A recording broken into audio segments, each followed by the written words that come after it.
Mesdames, Messieurs, bonjour. Très heureux de vous retrouver pour cette nouvelle édition du JT Cultures et Marchés. Alors, nous débuterons cette émission par la hausse des cours du blé et du maïs ces dernières semaines et les problèmes que cela engendre. Nous évoquerons ensuite la récente flambée des cours de l'orge brassicole avant de tenter de comprendre le célèbre adage dans le marché « acheter la rumeur, vendre les faits ».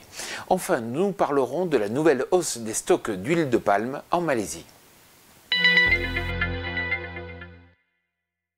La compétitivité est le principal élément baissier des céréales à court terme. Pour cause, les incertitudes climatiques en Europe ont fait grimper le blé français sur des plus hauts depuis 3 ans, alors que les cours mondiaux de leur côté ont peu évolué.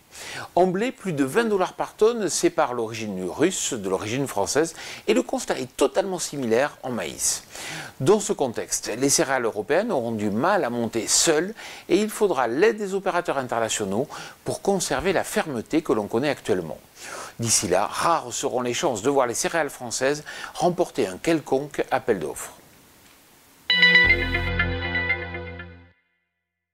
Les cours de l'orge brassicole n'en finissent plus de grimper. À Creil, par exemple, l'orge de printemps a gagné près de 53 € par tonne depuis fin avril et elle s'affiche désormais à 225 € par tonne.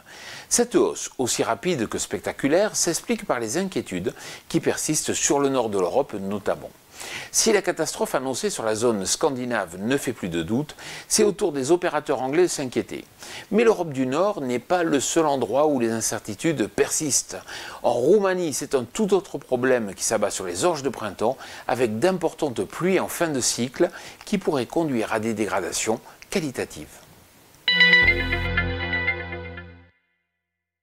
Le saviez-vous, un des adages les plus connus dans les salles de marché est « acheter la rumeur et vendre les faits ».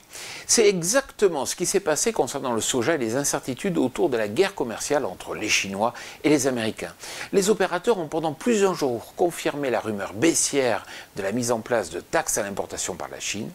Mais une fois la décision prise, les cours du soja ont nettement rebondi. Ce nouvel épisode montre que la psychologie de marché a une place prépondérante dans l'évolution des cours mondiaux. 0,8%, c'est la hausse des stocks d'huile de palme en Malaisie pour le mois de juin. Cet élément est venu faire pression sur les cours de l'huile de palme puisque les différents analystes sur place s'attendaient à une baisse des stocks. Néanmoins, la baisse des exports, plus importante que prévu, aura eu raison des opérateurs. La dynamique export reste également faible pour début juillet, ce qui ne présage rien de bon pour l'évolution des cours sur le complexe oléagineux. Alors si vous aussi vous recevez un email vous informant de la mise en ligne de ce JT, bien sûr n'hésitez pas à le transférer à tous vos amis, cela nous aide à mieux faire connaître notre émission. Voilà, le JT Culture et Marché c'est terminé, je vous souhaite bien sûr une excellente semaine et d'excellentes moissons.